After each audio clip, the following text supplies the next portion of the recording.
श्रवण भगवान महावीर स्वामी के पावन चरण कमलों में कोटि से वंदन। मेरी अनंत अनंत आस्था के केंद्र परम पूज्य गुरुदेव गुरुनी जी महाराज साहब व परम पूज्य गुरु माता माँ श्रमणी माता जी श्री पुष्पवती जी महाराज साहब के पावन चरण कमलों में कोटि से वंदन नमन। धर्म प्रेमी बंधुओं, शीलवती माताएं, परमात्मा प्रभु के चरणों में समर्पित हो गए सुदत्त सेठ का पूरा परिवार। श्रेय था रत्नवती को। रत्नवती संभूति विजय आर्य की शरण में गए, मार्गदर्शन मिला। दीपावली के तेले तप करने की उत्कृष्ट भावना जिनके हृदय में जगी, गुरु गम्य मार्ग के अनुसार। रत्नवती को देख करके सुमित्रा सेठानी, सुदत्त सेठ, अमरसेन, सभी अष्टम भक्त तेला आर्य संभूति विजय से प्रत्याख्यान जिन्होंने लिया,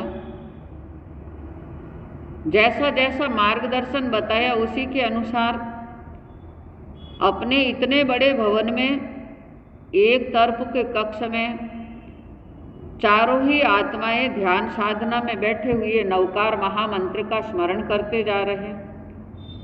मौन साधना सहित अष्टम तेला जिनके चल रहा। एक दिन व्यतीत हो गया, 2 दिन व्यतीत हो गए, तीसरा दिन भी व्यतीत होने जा रहा और रात्रि का समय आ रहा है। पूरा मनोहरपुर नगर श्रृंगारा गया, सजाया गया। जगह जगह दिव्य रोशनियां जो हो रही है। पूरे नगर निवासी उस मनोहरपुर नगर की सजावट, दिव्य रोशनी देखने के लिए अपने अपने भवनों से निकले और मन बड़ा प्रसन्न हो रहा देखते हुए। उस सुदत्त सेठ की हवेली के पास में से भी निकल रहे और आपस में चर्चा करते हैं। अरे कोई समय था कि ये नगरी सबसे ज़्यादा श्रृंगारी जाती, उसमें सबसे ज़्यादा यह भवन श्रृंगारा जाता था, दिव्य रोशनियाँ यहाँ पर होती, पर आज इस घर में एक दीपक भी नहीं जल रहा है। मुंडे मुंडे मतिर भिन्ना अलग अलग प्रकार की बातें होती जा रही। कोई कह रहे ये भवन छोड़ करके चले गए हैं, कोई कह रहे आत्महत्या कर ली है, कोई कह रहे गरीबी के मारे बड़े दुखी जो बने हुए हैं। अलग अलग प्रकार की बातें कहते हुए आगे जा रहे, पर उस भवन में कोई जा नहीं रहे, क्योंकि उस समय के राजा के शासन में यह आदेश था कि किसी के घर में बिना आज्ञा प्रवेश नहीं करना चाहिए। अर्धरात्रि का समय होता जा रहा और उस अर्धरात्रि के समय में लक्ष्मी देवी की पूजा करते हुए प्रत्येक परिवार अपने अपने घरों की ओर लौट रहे हैं। नगरी को भी देखते जा रहे हैं। शुभ मुहूर्त में लक्ष्मी की पूजा भी कर ली है। अपने अपने मत मतांतर के अनुसार सभी कर रहे। कोई नवकार मंत्र से कर रहे, कोई प्रभु महावीर का स्मरण करते हुए कर रहे, कोई गणेश जी का, कोई किसी का, सभी अपना अपना स्मरण करते हुए पूजा करके निकल गए। अपने अपने घरों में जाकर के कोई नींद ले रहे हैं, कोई सो रहे हैं, कोई पटाखे छोड़ रहे हैं। सभी अपने अपने कार्यों में लगे हुए हैं। ठीक उसी समय हिमालय पर्वत, उस हिमालय पर्वत पर एक दिव्य आभा प्रकट होती है। वो दिव्य आभा लक्ष्मी के अनेक रूपों में प्रकट हो रही है। चारों दिशाओं में रश्मियां फैलती जा रही। कहा भी है कि बौद्ध लोग तारा कहते हैं, शैव लोग कहते गौरी, जैन लोग पद्मावती कहते हो प्रसन्न मैया मोरी। कोलिक मत के वैष्णव कहते शैल कहते गौरी, सब रूपों में आप निहित है, कर दो पूर्ण आशा मोरी। ये अनेक अनेक रूपों में दिव्य आभा प्रकट होती है, रश्मियां चारों तरफ फैल रही। मनोहरपुर नगर की तरफ वो हिमालय पर्वत से लक्ष्मी देवी एक छोटी सी बालिका का रूप धारण करके प्रवेश कर देती है। हर व्यक्ति लक्ष्मी को अपने घर में बुलाने के लिए जगह जगह पर दीपक लगाते हैं। नालियों के पास में भी दीपक लगाते हैं, ओठलों के पास में भी दीपक लगाते हैं, मेन दरवाजे के पास में भी लगाते हैं, हर जगह पर दीपक लगाते हैं कि अरे लक्ष्मी देवी कहीं से भी हमारे घर में प्रवेश कर दे। वो लक्ष्मी देवी छोटी सी बालिका का रूप धारण करते हुए उस मनोहरपुर के नगर के मुख्य मार्गों से होते हुए अलग अलग स्थानों की तरफ अपनी रश्मियां फैलाती जा रही। पर जिसके घर में धर्म का निवास बना हुआ है, जिसके घर में त्याग तपस्या पूर्ण रूप से हो रही है, जिसकी भावना शुद्ध बनी हुई है, जो समत्व में रमण कर रहे हैं, सुख और दुख में दोनों में समभाव रखने वाले हैं, प्राणी मात्र के प्रति अच्छी भावना रखने वाले कि चाहे वो शत्रु हो चाहे वो मित्र हो, सर्वे भवन्तु सुखिनः, ऐसे विचार जिसके हृदय में बने हुए हैं, लक्ष्मी अपने ज्ञान से देखती है। क्योंकि उन देवी देवताओं के पास में 3 ज्ञान होते हैं, मति, श्रुति और अवधि।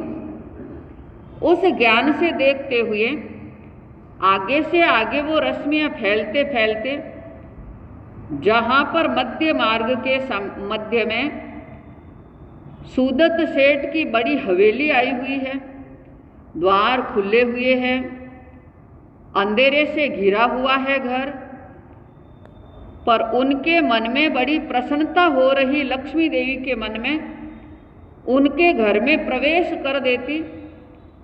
चारों तरफ देखा गया, एकांत के कक्ष में चारों ही प्राणी ध्यान साधना में बैठे हुए हैं। नवकार मंत्र का उच्चारण होता जा रहा। अपने धर्म में दृढ़ बने हुए अष्टम तप तेला तप किया हुआ। ये सब देख करके लक्ष्मी देवी अपार प्रसन्न चित्त होती है। इतनी प्रसन्नता जिनके मन में हो रही कि जहाँ अंधकार छाया हुआ था वहाँ मणि माणिक रत्नों के ढेर लगा दिए गए, स्वर्णों के ढेर लगा दिए गए, पर उन चारों आत्माओं को ये पता नहीं है कि कौन आए हैं और क्या हो रहा है।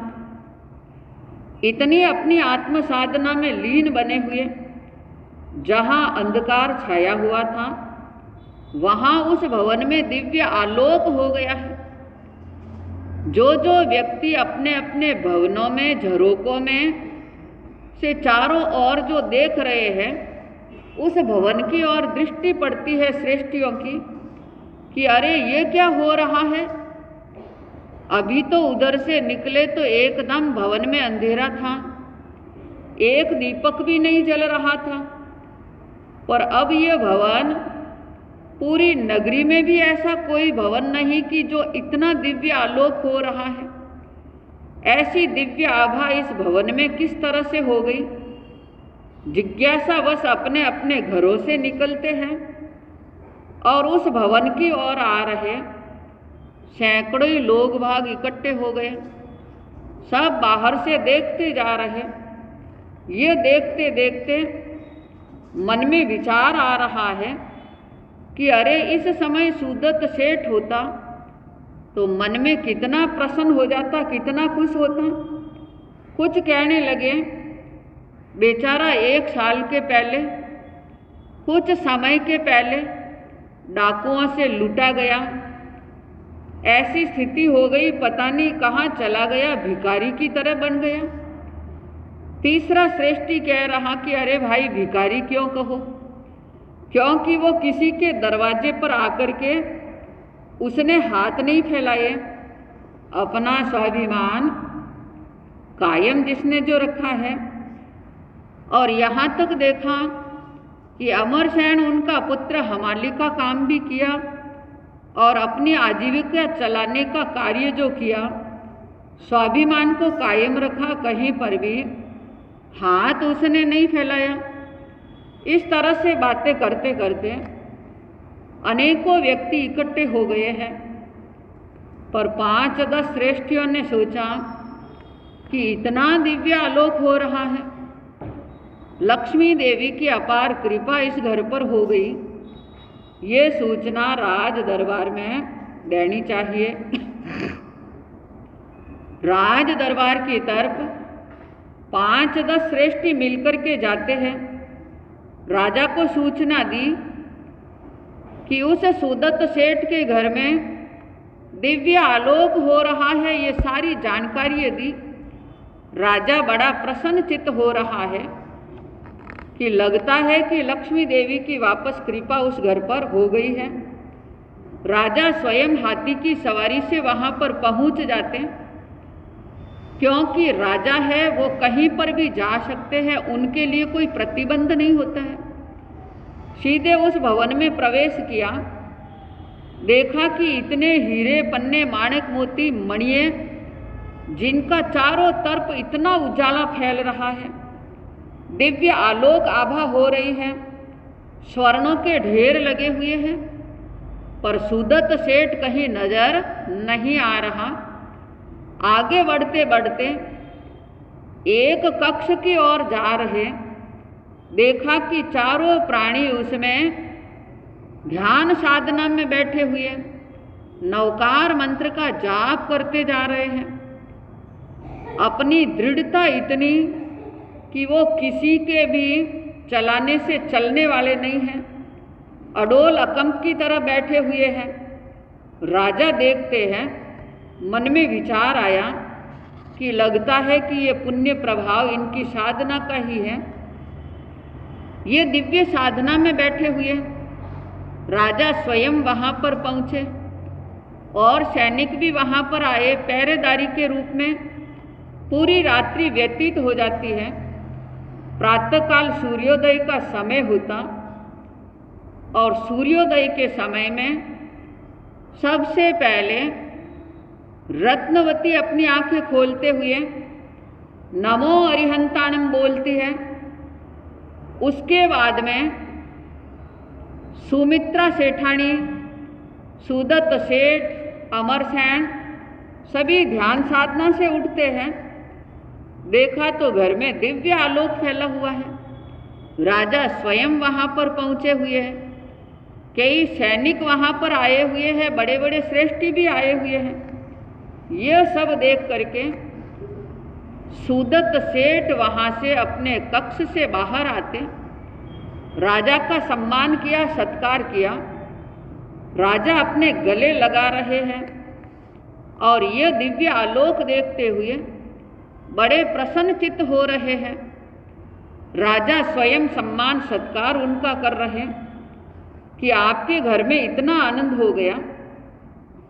पर एक ही बात कह रहे कि ये सारा पुण्य प्रभाव घर में आने वाली बहू रत्नवती का है।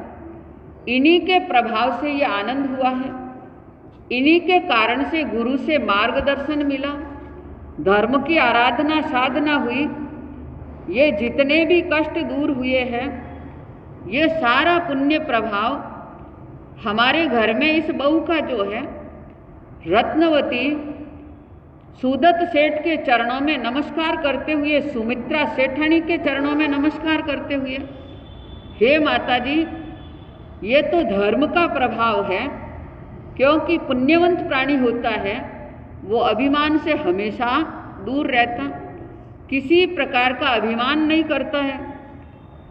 ठीक, राजा, महारानी, सेठ, साहूकार सभी इकट्ठे हो गए।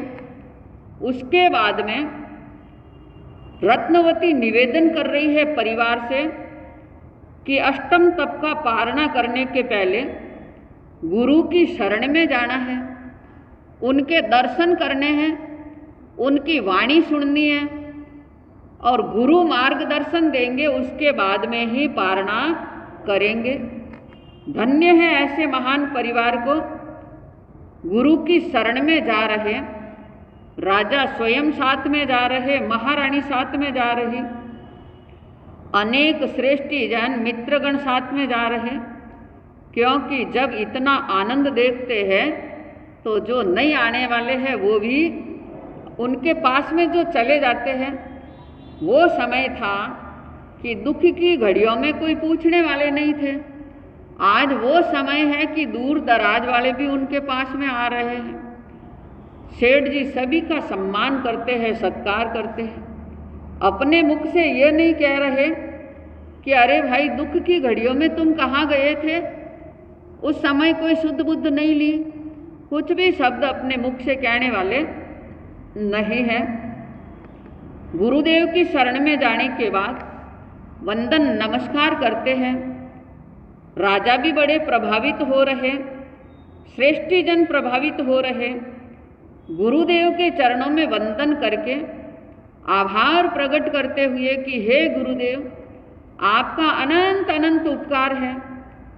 आपके उपकारों से जन्म जन्म में भी उपकृत नहीं हो सकते, इतना उपकार आपका है। आपने मार्गदर्शन दिया और उस मार्गदर्शन के अनुसार जो कार्य किया, तेला तप किया, नवकार महामंत्र की साधना की और ये पुण्य प्रभाव लक्ष्मी वापस घर में लौट करके आई। ये सारा पुण्य प्रभाव हे गुरुदेव आपकी वाणी का है। इतना कहते कहते गदगद हो रहे हैं, आंखों से हर्ष की अश्रुधारा बहने लग रही है। गुरुदेव से मंगल पाठ श्रवण करते हैं। उसके बाद में राजा गुरुदेव से निवेदन कर रहे, श्रेष्ठी जन भी निवेदन कर रहे, हे गुरुदेव।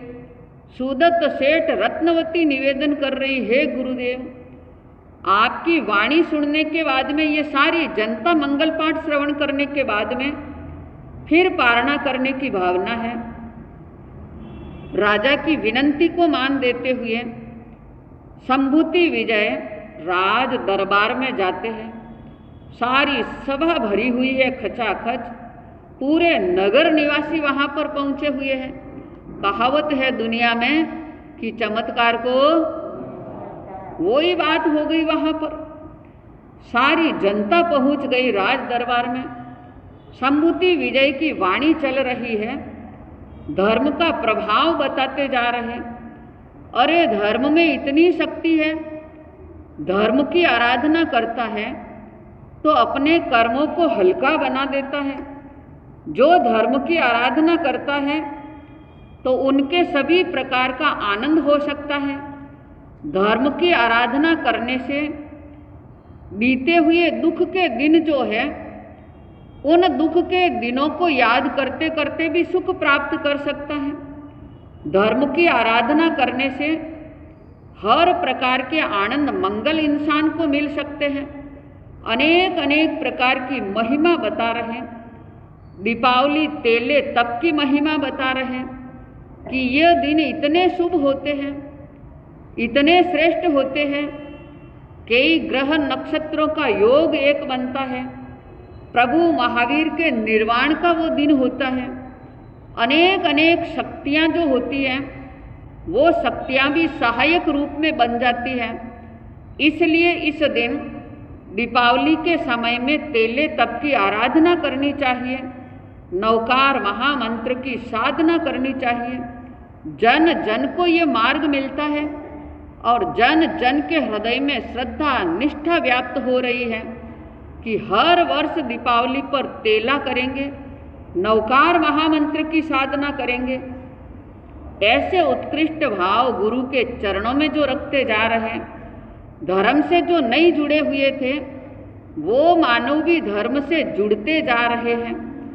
राजा ने जितने जितने जो नगर निवासी आए हुए हैं उन सब के लिए प्रीति भोज रखा गया।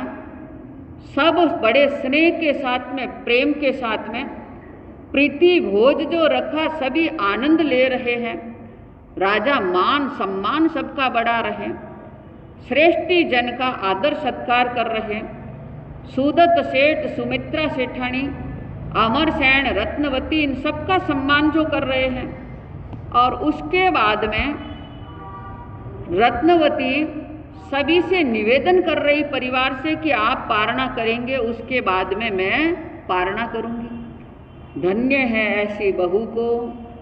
ऐसी बहू घर में आ जाए तो वो घर तो स्वर्ग बनना ही बनना है, उसमें किसी प्रकार की कमी नहीं रह सकती। आखिर सभी के पारणे हो रहे, हर्ष की लहर व्याप्त हो रही है और संभूति विजय के चरणों में अनेक अनेक भक्तजन पहुंचते हैं, उनके अनुयायी बनते जा रहे हैं, धर्म से जुड़ते जा रहे हैं। चतुर्मास पूर्ण होने का समय आ रहा और सबकी आंखों में अश्रुधारा बह रही है कि ये चतुर्मास हुआ और अब पूर्ण हो गया है। पर गुरु का जो मार्ग बताया हुआ, उन मार्ग का सभी पालन कर रहे हैं। सभी के मन में है कि हर दीपावली पर्व पर तेला करना और जो मार्ग बताया उसका पालन करना। इस तरह से धर्म की भावना जागृत हो गई। जहाँ धर्म होता है वहाँ कल्प वृक्ष फला फूला रह सकता है। धर्म कैसा होना चाहिए? धर्म धर्म सब ही कहे, धर्म का नहीं जाने मर्म। धर्म धर्म तो सभी कह देते हैं, हम भी कहते हैं भाई धर्म करो, आप भी कहते हैं धर्म करना चाहिए, पर आखिर धर्म है क्या? वस्तु सहावो धम्मो, वस्तु का स्वभाव ही धर्म है। अपनी आत्मा का स्वभाव है वो धर्म है। आत्मा का स्वभाव करुणामय है, दयामय है। आत्मा का स्वभाव सत्य स्वरूप है। आत्मा का स्वभाव राग द्वेष की कड़ियों को मेटने का है। आत्मा का स्वभाव कसायों से दूर रहने का है। ऐसे सद्विचार जिसमें आ जाए, समत्व की साधना जिसके जीवन में हो जाए, तो समझ लो कि आपका धर्म क्या हो गया है, सफल हो गया है। अन्यथा धर्म तो सभी कर लेते हैं, पर उस धर्म के मर्म को नहीं समझते, तो वो धर्म क्रियाएं भी आपकी अधूरी रह सकती है। ऐसी धर्म साधना जो कर रहे हैं, वो धर्म साधना करते करते राज दरबार से जब सभी वहाँ से अपने अपने घरों में चले जाते हैं और सुदत्त सेठ जो नगर सेठ था, उसने कह दिया कि अब मेरे पास में कुछ नहीं है, मैं नगर सेठ नहीं रह सकता। पर राजा ने स्वीकार नहीं किया उसको। नगर सेठ की पदवी से वापस अलंकृत जो होते हुए जन जन के लिए हितार्थ का काम कर रहे हैं, जन जन के लिए श्रेष्ठ काम कर रहे हैं। चतुर्मास पूर्ण हो जाता, दीपावली का पर्व निकला, 15 दिन व्यतीत होते हैं। उन 15 दिन व्यतीत होते होते गुरु के चरणों में प्रतिदिन पहुंच रहे भक्तजन। राजा ने ये नियम ले लिया, सेठ ने नियम ले लिया कि 40 कोस की दूरी तक गुरुदेव जहाँ जहाँ रहेंगे वहाँ वहाँ प्रतिदिन वाणी सुनने के लिए जाएंगे। धन्य है ऐसी महान आत्माओं को। आज विचार कैसा आता है? जाना तो सभी चाहते हैं, जाते भी हैं, पर कैसे जाते हैं कि अरे छोड़ो प्रवचन का समय, उस समय जाएंगे तो कोई महाराज साहब से बातें तो होगी नहीं, कुछ चर्चा वार्ता होगी नहीं, कुछ ऐसे कार्य है जो पूछा जाएगा नहीं। जाना है तो महाराज साहब ये समय बताओ कि आपके पास में किस समय कौन कोई भी नहीं रहता है, उस समय मैं आना चाहता हूँ। अरे भाई, धर्म करना है तो जिन वाणी के समय में आओ, वाणी श्रवण करो, उससे सारा आनंद ही आनंद है। वाणी श्रवण करने के लिए सुदत्त सेठ का परिवार, राज परिवार 40 कोस की दूरी तक विचरण हो रहा, प्रतिदिन जा रहे हैं। पर चतुर्मास पूर्ण होने के बाद में तीसरा दिन निकलता है, वाणी सुनने के लिए गए। इधर राज सैनिक आते हैं, राजा के निकट में आकर के सूचना देते हैं। राजा सुनकर के बड़े प्रसन्नचित्त हो रहे हैं, पर धर्म सभा में बैठे तो वाणी सुनने का ही काम कर रहे हैं। अगर आज कोई ऐसी सूचना दे दे आपको, आपकी मनचाही सूचना मिल जाए तो सामयिक है तो वहाँ से ही उठ के बाहर तक चले जाते हैं। अरे बोलो बोलो क्या बात हुई है, जल्दी बताओ। पर समझिए, चिंतन कीजिए और चिंतन करते करते अपने आप में परिवर्तन भी कर लीजिए। जब राजा वाणी सुन करके रहते हैं, उसके बाद में सुदत्त सेठ के पास में पहुँचे कि सेठ साहब बहुत बड़ी शुभ सूचना है। कौन सी शुभ सूचना है? कि जो जासूसी सैनिक डाकुओं का पता लगाने के लिए गए थे, उन सारे डाकुओं के दल को पकड़कर लेकर के आ गए हैं। सारा धनमाल गाड़ियों में भर करके लेकर के आ गए हैं। ये बात सुनकर सुदत्त सेठ इतना प्रसन्नचित्त हो रहा है कि ये सारा पुण्य प्रभाव रत्नवती का है कि इनके कारण से मार्गदर्शन मिला और ये धर्म का मार्ग ग्रहण किया। मन बड़ा प्रसन्न हो रहा है। वाणी सुनते सुनते ये आनंद की लहर, ये आनंद के समाचार जो सुने, गुरुदेव के चरणों में पहुँचते हैं। हे गुरुदेव, जो खोया हुआ धन था वो वापस आया है। राजा ने भी ये सूचना दी। गुरुदेव संभूति विजय ने फरमाया कि उन डाकुओं के दल को भी यहाँ पर लेकर के आओ, बंधन से मुक्त करो, क्योंकि बंधन से कोई कार्य सिद्ध होने वाला नहीं हो सकता है। डाकुओं का दल आता है, बंधन से मुक्त करते।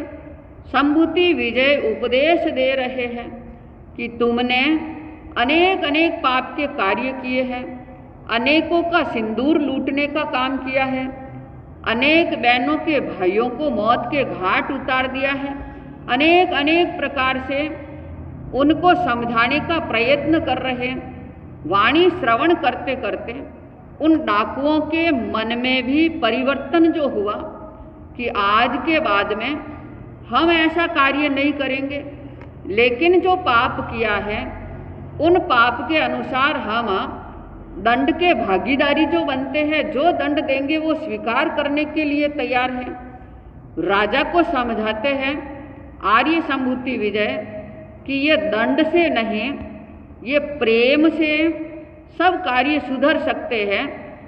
प्रेम से समझाते हुए उन डाकुओं के दल को प्रतिबोध देते हुए मन में परिवर्तन उनके जो आया, और उसके बाद में राजा से कहा कि ये राज्य में संरक्षक के रूप में इनको रख दीजिए, ये आपके खजाने की रक्षा जो करेंगे। राजा आदेश को मानते हैं। अगर आज कोई ऐसा आदेश मिलता है, मानना बड़ा कठिन हो जाता है कि अरे यह सुधरने वाले नहीं हो सकते हैं, पर गुरु की वाणी पर पूर्ण रूप से श्रद्धा है, उस आदेश का पालन कर लेते। संरक्षक के रूप में रख दिए गए हैं।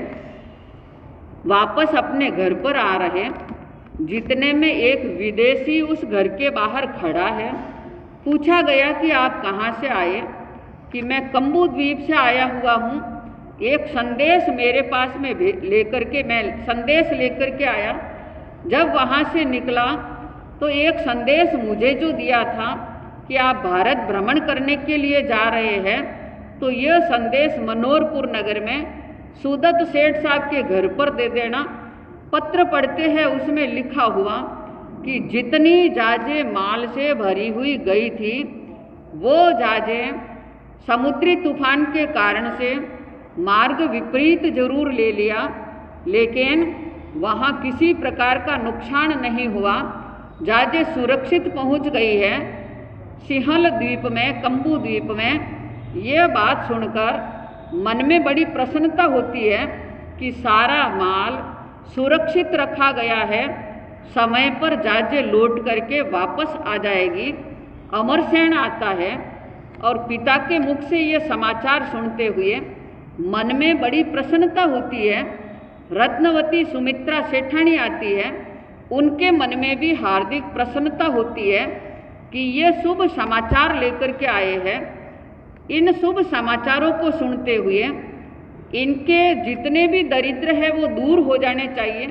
अपार धन माल उसको दिया गया, खुशियाँ मनाई जा रही है कि इतना आनंद जो हुआ है वो धर्म के प्रभाव से ही आनंद हुआ कि गया हुआ माल भी आ गया, सुरक्षित जहाजें भी लौट रही है और डाकुओं में भी सुधार हो गया। इतने में 2-4 दिन व्यतीत होते हैं, पुरंदर सेठ और प्रीतिवती सेठानी भी वहाँ पर पहुँच जाते अपनी पुत्री से मिलने के लिए। सबके मन में हर्ष हो रहा है। सुदत्त सेठ सोच रहा कि यह सब समय का चक्र जो चलता है, किस प्रकार से मेरे जीवन में समय का चक्र चला कि आकाश में बादल फैलते हैं, घनघोर घटा छा जाती है और वो घनघोर घटा में से कोई एक सूर्य की किरण के लिए भी तरसता है कि सूर्य देव के दर्शन करके ही मैं भोजन करूं। तो सूर्य की किरण भी काफ़ी तरसने के बाद में भी कई बार मिलती है और कई बार नहीं भी मिलती है। ठीक मेरा जीवन भी ऐसा ही रहा है। ये कर्म रूपी बादल इतने आकर के घिर गए थे, उन कर्म रूपी बादलों में से ज्यों ज्यों कर्म रूपी बादल फैले, सुख मेरे से दूर होते गए। इतने दूर सुख हो गए कि उस सुख की आशा में जहाँ जहाँ मैं हाथ पैर फैलाता वहाँ दुख ही दुख मेरे सामने आता रहा। पर उस दुख के समय में भी रत्नवती निवेदन कर रही कि हे पिताजी, आप घबराए नहीं, साहस आपका रहा तो इस घर में वापस आनंद भी हो गया है। ऐसा मन में विचार जो चल रहा है। सुदत्त सेठ सहित सभी धर्म के कार्यों में लगे हुए, जितना धन मिला है घर में, उन धन को मात्र तिजोरियों में बंद करके नहीं रख रहे हैं, उनसे धर्म का कार्य कर रहे हैं। कई व्यक्तियों को मार्ग प्रदान करते हुए बिजनेस व्यवसाय में लगाते हैं, कईयों को हुनर दे देते हैं, कईयों के घर परिवार में सहयोगी बन जाते हैं, धर्म के कार्यों में भी आगे रहते हैं। इस तरह से समय निकलते निकलते रत्नवती ने एक पुत्र को जन्म दिया। उनका नाम रखा गया पुण्यपाल, क्योंकि जैसी पुण्यवानी थी वैसे ही उनका क्या रखा, नाम रखा, पुण्यपाल नाम रखा गया। घर में पुण्यों की कोई कमी नहीं, पुण्य से पुण्य का संचय करते रहे।